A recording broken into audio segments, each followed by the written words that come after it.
चाहे यहाँ समस्त जितने भी कलाकार हैं, अंजनी भैया हैं, चंदन गा के गाया, दीपक गाया, जितने भी लोग गाए, आपको पता है हम लोग कभी भी स्टार नहीं बन पाए। पता है क्यों? क्योंकि हम उस गरीब बाप के बेटे हैं जो खेत में गेहूं काट के आरी पे कारी पटा के अपने खेत में मेहनत करके और बॉम्बे तक का सफर तय किए हैं। उसके लिए नहीं कि हम बहुत अच्छे थे, हमसे 1 करोड़ गायक भोजपुरी में बढ़िया गाता है।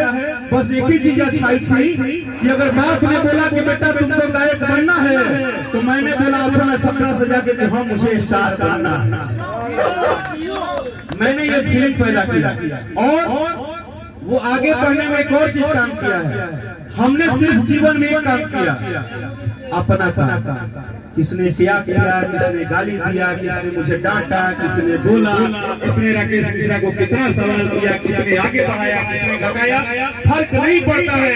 अपना काम है गाना गाना, गाते थे, गाते हैं और मरने के सांस निकलने तक हम।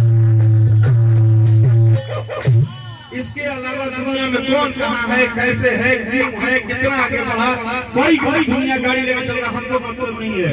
अगर आपने प्यार से बोला कि राकेश भैया मेरे घर पे आ रहे हैं, तो मैंने बोला कि हाँ मेरे भाई मैं आ रहा हूँ, बस इतना ही मेरा चिल्ला। और मैं गवैया नहीं हूँ, न मैं स्टार हूँ न गवैया हूँ। आज भी भोजपुरी में सबसे खराब गाता है तो राकेश मिश्रा गाता है, क्योंकि हम तो गरीब घर के लड़के थे, हमारे पास हारमोनिया नहीं था, हम तो सीखे ही नहीं थे।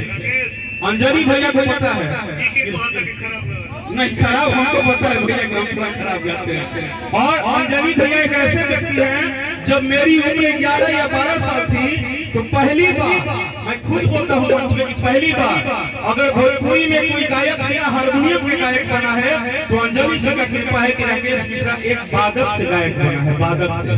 मैं रिदम का गायक हूँ, मैं हारमोनियम का गायक नहीं हूँ, ये सबको पता है। बोलो यार, अब आओ अपना अंदाज में, आइए आइए।